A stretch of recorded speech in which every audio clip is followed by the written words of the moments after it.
you hit the nail on the head. So from those 90 people, I had a process by which I had them to follow. I needed them to follow in order for us to go to stage 2, stage 3, etc. And from that, we got 5 offers, LOIs within 48 hours. Like, you had multiple offers, you had offers above the asking price, and we got to cherry pick.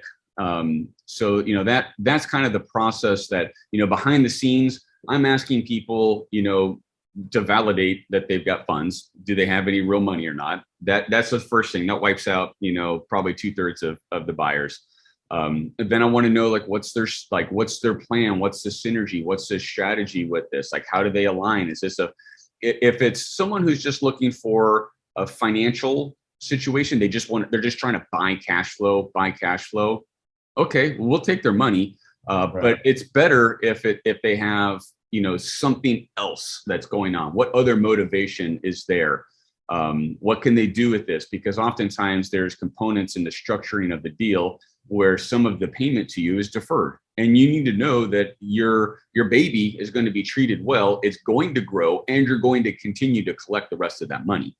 And there's some aggregators that haven't done so good with that. Right. A lot of rumbling with people that after they've sold their business, they got that upfront 70-80% of their sales price in cash, and then that 20-30% they never got because the business went afterwards. Right. So that was an important thing for me to kind of understand, before I kind of, vetted and brought to you. So of those 90, I think we probably had like 7 or 8, maybe 9 phone calls. And of those 9 or 10 phone calls, we had 5 offers. You were able to pick, and then we had backups too, in case something were to go wrong. So we had that as options as well. So that was kind of my thinking as we were going through it, and a little bit of behind the curtains. What does Nate the broker do to ease up 90 some odd phone calls? Because we do not want to have 90 phone calls. Right. And that's something that, and I want to kind of go back to something you said too, was a lot of these deals do have some sort of an earn-out component to it, where you are going to be working with them, or you're going to have to trust these guys to grow your business properly for you to realize those, that earn-out potential, right?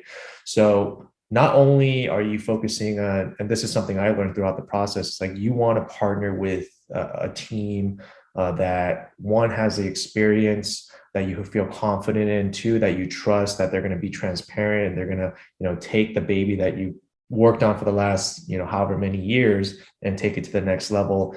And then to also have them, just at the end of the day, you want to do business with people you like, right? People that you feel comfortable with, that you guys vibe with. So, that was a big learning lesson throughout this whole process, and meeting and interviewing all these potential buyers, was like, who checks those checklists off that checklist, right? Who checks all those boxes? And so that was a big learning lesson in our experience going through this as well. Yeah, and if I could share, and I won't get into names or anything like that, we picked a buyer up front initially, and this is just my perspective. You can correct me if I'm wrong. Yeah. I think the first buyer we picked was a little bit more of a financial windfall up front, but the vibe wasn't there, the connection, the energy wasn't there. This like kind of our second buyer, the second offer that we liked, they ended up being the ones that we went back to and concluded the deal with. And I could tell just by the witnessing, watching, listening, observing on the calls, that the energy between you and buyer number 2, who actually concluded the deal, it was like night and day, like above everybody else, like the synergy. And they were asking about the branding. They were sincerely interested in where the brand was going, as opposed to how much money did it make? Why did it lose money here? Or why didn't it make as much money here versus this one, which was more of a financial buyer that the first one was. So what do you think? No, exactly. Like, that's kind of what I was alluding to.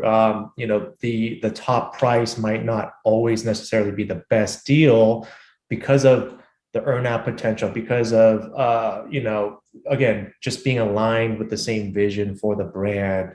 All those things combined, the highest top dollar might not be the best partner for you at the end of the day. So you just kind of have to learn about their business, about their vision. You guys have to have that synergy on that call, and make sure you guys are going to be good partners, because you're going to be potentially working with them for the next year or 2 years based on how your deal is structured. So again, huge learning lesson for us. It was very enlightening, and was thankfully had you kind of walk us through that whole process. Yeah, it was my pleasure to guide you through that process.